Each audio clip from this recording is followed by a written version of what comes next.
Job లేక ఇబ్బంది పడుతున్నారా? అయితే మెడికల్ కోడింగ్ మీకు మంచి ఆప్షన్. వెంటనే కాల్ చేసి కోర్సులో జాయిన్ అవ్వండి.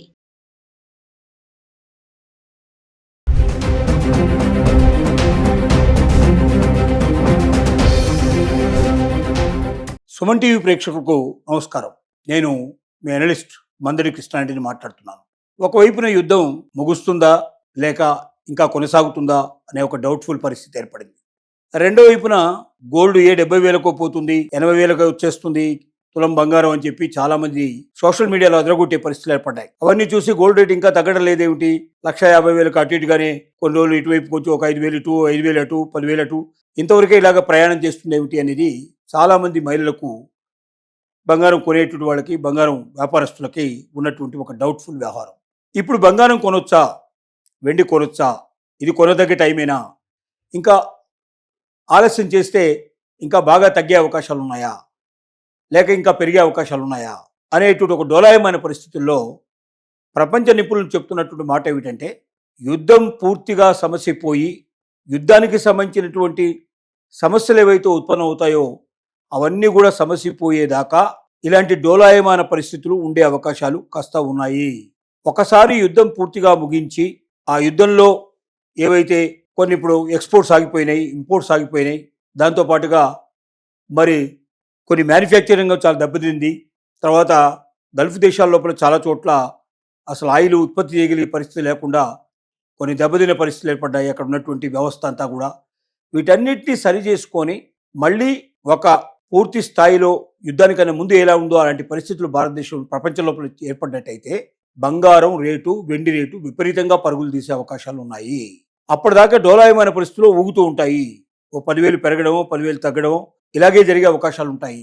కాబట్టి 1,50,000 నుంచి మరీ దూరంగా పెరిగే అవకాశం కానీ, మరీ దగ్గరగా తగ్గే అవకాశం కానీ ప్రస్తుతానికి వెంటనే కనపడటం లేదు. ఎందుకంటే ఇరాన్, అమెరికా మధ్య జరుగుతున్న యుద్ధం, ఇజ్రాయెల్ మధ్య జరుగుతున్న యుద్ధం ఏదైతుందో అది ముగిసినట్టుగా అమెరికా ప్రకటించినప్పటికీ ఇరాను మళ్ళీ దీని మీద పూర్తి పట్టు బిగించే ప్రయత్నం చేస్తూ ఉంది.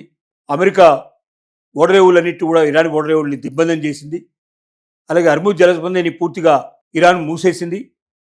తద్వారా మళ్ళీ ప్రపంచ దేశాలకి ఆయిల్ ఉత్పత్తులు మొత్తం ఆగిపోయినాయి, ఎక్స్పోర్ట్స్ ఇంపోర్ట్స్ అన్నీ ఆగిపోయాయి. కాబట్టి ఇలాంటి పరిస్థితుల లోపల డాలర్ రేటు కూడా డోలాయమైన పరిస్థితిలో ఉన్నది. పరిస్థితి ఏర్పడటం వల్ల బంగారం రేట్ అనేది డోలాయమైన పరిస్థితిలో ఉన్నది. కానీ ఇది ఎక్కువ కాలం కొనసాగే అవకాశం లేదు. తొందరలో దీనికి ముగింపు వచ్చే అవకాశం ఉంది. ఒకసారి యుద్ధం పూర్తిగా ముగిసిపోతే తర్వాత మాత్రం పరుగులు పెట్టే అవకాశాలు ఉన్నాయి. ప్రపంచ నిపుణులు చెప్తున్న ప్రకారంగా గోల్డ్ రేటు 2026 చివరి నాటికి ఖచ్చితంగా 3 లక్షలు దాటుతుంది. అలాగే వెండి రేటు మరి ఇప్పుడు పరిస్థితి ఏమిటి, 2,50,000 నుంచి 2,70,000 మధ్యలో మనకు కనబడుతోంది వెండి, 1 కిలో వెండి. ఇది కూడా ఎందుకు ఇలా పరిస్థితులు ఉన్నది, మరి వెండి రేటు విపరీతంగా పెరుగుతుందని ఆశించాం కదా అంటే ఇంపోర్ట్స్ ఎక్స్పోర్ట్స్ ఆగిపోయాయి. అంటే ఇప్పుడు వాహన పరిశ్రమలో విపరీతంగా వెండిని వాడుతున్నారు. ఈ వాహనాలన్నీ కూడా ఇప్పుడు ఇతర దేశాలకు ఎగుమతి చేయాల్సిన వాహనాలన్నీ కూడా ఇక్కడే ఇండియాలోనే ఆగిపోయినాయి. లేదా ఏ దేశంలో వాహనాలు ఆ దేశంలో ఆగిపోవడం వల్ల, ఇతర దేశాలకు ఎగుమతి చేయకపోవడం వల్ల కొత్త వాహనాలు తయారు చేసేటువంటి పరిస్థితి ప్రస్తుతానికి నిలిపేశారు. రెండోది, కొన్ని విడిభాగాలు ఇతర దేశాల నుంచి వస్తే కానీ ఇక్కడ వెండిని ఉపయోగించి పూర్తి వాహనం తయారు చేసే అవకాశం లేదు. అలాగే సోలార్ పరిశ్రమలో కానీ, లేక మిగిలినటువంటి ఔషధ పరిశ్రమలో కానీ, ఇంకా చాలా పరిశ్రమల్లో ఎక్కడైతే వెండిని ఉపయోగిస్తున్నారో ఆయా పరిశ్రమల యొక్క ఉత్పత్తులు విదేశాలకు వెళ్ళేవంతా కూడా ఆగిపోవడం వల్ల, విదేశాల నుంచి రావాల్సినటువంటి విడిభాగాలు రాకపోవడం వల్ల ఇలాంటి పరిస్థితుల్లో వెండి యొక్క ఉపయోగం తగ్గింది. వెండి ఉపయోగం తగ్గడం వల్ల వెండి రేటు డోలాయమైన పరిస్థితికి ఏర్పడింది.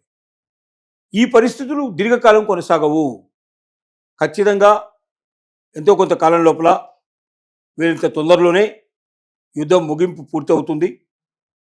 తప్పనిసరిగా ఇంపోర్ట్ అండ్ ఎక్స్పోర్ట్స్ బాగా పెరుగుతాయి. ఆ సందర్భంగా వెండి రేట్లు ఆటోమేటిక్గా మళ్ళీ పెరిగే అవకాశాలు ఉన్నాయి. ప్రపంచ నిపుణుల యొక్క అంచనాల ప్రకారంగా 2026 చివరి నాటికి 5 లక్షల వరకు కూడా వెండి వెళ్ళినా ఆశ్చర్యపడాల్సిన అవసరం లేదని చెప్తున్నారు. కాబట్టి మధ్యతరగతి వారు, ముఖ్యంగా బంగారం కొనలేని వాళ్ళు వెండి కొనుక్కోవడం ఉత్తమం. తక్కువ రేట్లో వస్తుంది. వీటి మీద కూడా లోన్లు వస్తున్నాయి. ఇవాళ బ్యాంకులు లోన్లు ఇస్తున్నాయి, నాన్ బ్యాంకింగ్ కంపెనీస్ కూడా లోన్స్ ఇస్తున్నాయి. కాబట్టి అవసరానికి ఒకవేళ అత్యవసరం అనిపిస్తే వెండిని కూడా మనం తాకట్టు పెట్టుకుని డబ్బులు తెచ్చే అవకాశం ఉంది.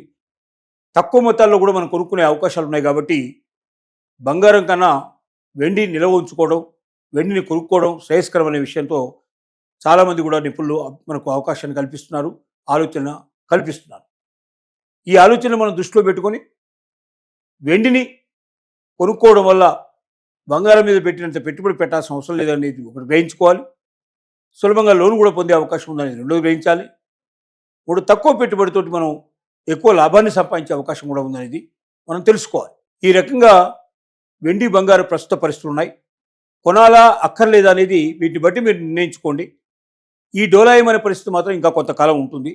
యుద్ధం పూర్తిగా ముగిసి దాని పర్యవసానాలన్నీ కూడా క్లియర్ అయిపోయి మళ్ళీ నార్మల్ స్టేజ్కి ప్రపంచం వచ్చేదాకా కొంత పెరగడం, కొంత తగ్గడం, ఈ డోలాయమైన పరిస్థితిలో మాత్రం కంపల్సరిగా వెండి బంగారం కూడా రెండు కొట్టుమిట్టాడతాయి. ఇప్పుడు కొనుక్కోవడమా మానడం అనేది వ్యక్తిగతంగా మీరు ఆలోచించుకొని ఎలా ముందడుగు వేయాలో చూడండి. ఇంతకన్నా బాగా తగ్గే అవకాశాలు అయితే కనబడటం లేదు. ఇంతకన్నా బాగా పెరిగే అవకాశాలు కూడా డోలాయమైన పరిస్థితుల లోపల మనం చెప్పలేం. ఇరమిద్దైన పరిస్థితిలో ఉన్నది ఇప్పుడు.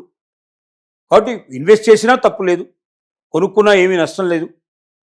మళ్ళీ ఒకసారి యుద్ధం పూర్తిగా ముగిసిపోయిన తర్వాత రేట్లు పెరుగుతాయి కాబట్టి లాభంలోకి వచ్చే అవకాశాలు ఉంటాయి. కాబట్టి అమ్ముకోవాలని నిర్ణయించుకొని కొనుక్కునే వాళ్ళు అవుతున్నారో వాళ్ళు కొనదగిన అవకాశం కూడా ఉంది. కొనకపోయినా యుద్ధం కంటిన్యూ అయినంత కాలం ఇలాంటి సిచ్యువేషన్సే ఉంటాయని కూడా దృష్టిలో పెట్టుకోవాల్సిన అవసరం ఉంది. ఆ వైపున మీరు ఆలోచించి మీరు నిర్ణయం తీసుకోవాల్సిందిగా కోరుతున్నాను.